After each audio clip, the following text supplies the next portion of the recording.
Have you ever been scrolling online, seen a photo of some deep sea fish, and just thought, what is that?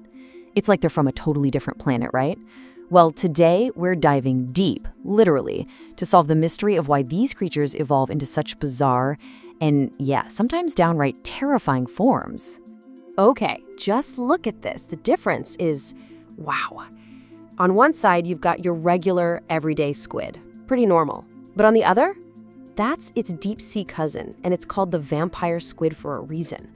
It looks like something straight out of a horror movie, and it's all because it had to adapt to survive in the abyss. So, this is the big question, isn't it?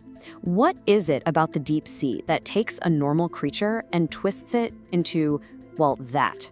It's a massive evolutionary puzzle, and today we're going to piece together the answer. To get started, we really need to wrap our heads around just how unique this environment is. We're not just talking about a tough place to live, it's something else entirely. This right here is a really important clue. Think about it. Land animals adapt to harsh places all the time. A cockroach in the desert might change its size a bit, but it's still, a cockroach. But that deep sea squid, it goes through a complete and total transformation. It's like the deep sea is playing by a totally different set of evolutionary rules. So if the rules are different, how do we figure them out? Well, we look for clues. And trust me, some of the most bizarre clues imaginable come directly from discoveries made way, way down in the dark. Our first clue comes from an expedition back in 2018. A team of Australian researchers were using cameras to explore the deep sea around Antarctica when they spotted something that just, well, it simply shouldn't have been there. And get this is their actual description of what they saw. A headless chicken floating in the dark. Can you imagine? You're miles beneath the surface, it's pitch black, and you see that. It was so strange that the lead scientist literally thought his own team was messing with him at first. Of course, it wasn't actually a chicken. So the real question is, what on earth was it? And the answer is just a perfect illustration of how wild deep-sea evolution can be. It was a sea cucumber. That simple slug-like thing on the left that you might find near the shore had evolved into the free-swimming creature on the right. Why?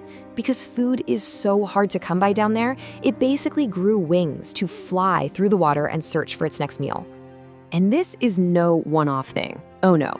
Researchers have also found things like crabzilla, a crab with a leg span so wide it could stand over a person.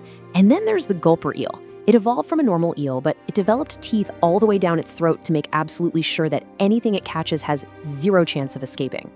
These transformations are absolutely incredible, but they're not just random oddities. They all point to a powerful biological mechanism at work. This gets us to the how. To understand that, we have to look at their genetic code. This is the key scientific question, because we're always taught that evolution is a slow, gradual process, right? So what's the secret sauce that allows these creatures to make such massive leaps in their physical form? Well, an MIT researcher named Susan Lindquist had a theory, and it all centered on this: a special protein called HSP90. You can think of it as a kind of genetic safety switch. Under normal conditions, it keeps an organism's DNA stable. But under extreme stress, like, say, living in the deep sea, it can unlock a flood of rapid mutations, essentially putting evolution on fast forward. To test this idea, Lindquist set up this brilliant experiment. She used a species called the Mexican tetrafish, which has both a shallow water version with eyes and a deep sea blind version. She took the sighted fish, chemically triggered their HSP90 protein, and then just waited to see what would happen with their babies. And the results were astonishing. The very next generation showed an incredible 83% variation in eye size. Some were born with larger eyes, but many were born completely blind, just like their deep-sea relatives. This was the proof. HSP90 was the key, unlocking the genetic potential for radical, fast adaptation. But here's the thing, genetics are only half the story. That genetic switch doesn't just flip randomly, it's triggered by the environment. So now we need to understand the extreme pressures that force these changes to happen in the first place. Life in the deep sea really boils down to two huge challenges. First, the physical pressure is so intense it could crush a submarine like a soda can. And second, food is incredibly scarce. These two factors are the driving force behind almost every single strange adaptation we see. So how do you survive that kind of pressure? Well, at a cellular level, these creatures create special molecules called piezo ions. They act like internal scaffolding, reinforcing their cell walls to stop them from just collapsing. It's a chemical solution to a physics problem. But there's also a physical solution. To distribute all that immense pressure evenly, the most efficient shape you can be is a sphere. And this is why so many deep-sea creatures end up looking like bloated, round balloons.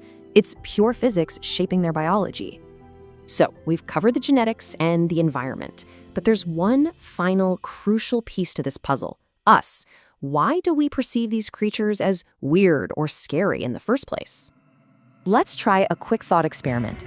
If you see someone dressed as a nun at a circus, it's not really scary, right? But if you see that same person standing on a dark, deserted road at night, it's terrifying. The person didn't change, the context did. Our fear comes from the unknown, from the unfamiliar environment. And what could possibly be more unknown and unfamiliar than the deep sea? We've explored less than 5% of it. That means 95% of it is a vast, dark, alien world. It's the ultimate dark, deserted road for our minds. And that brings us to the final takeaway. The strangeness and the fear we feel isn't a quality of the creatures themselves. It's a reflection of our own lack of familiarity with their world. They're perfectly adapted to their home. To them, we're the aliens. So we've seen how genetics and extreme pressure forge these incredible forms. But there's one more mystery tied to all this. We've explained why they look so weird, but that Crabzilla clue points to something else. Why do so many deep-sea creatures also grow to be giants? Well, that's a question for another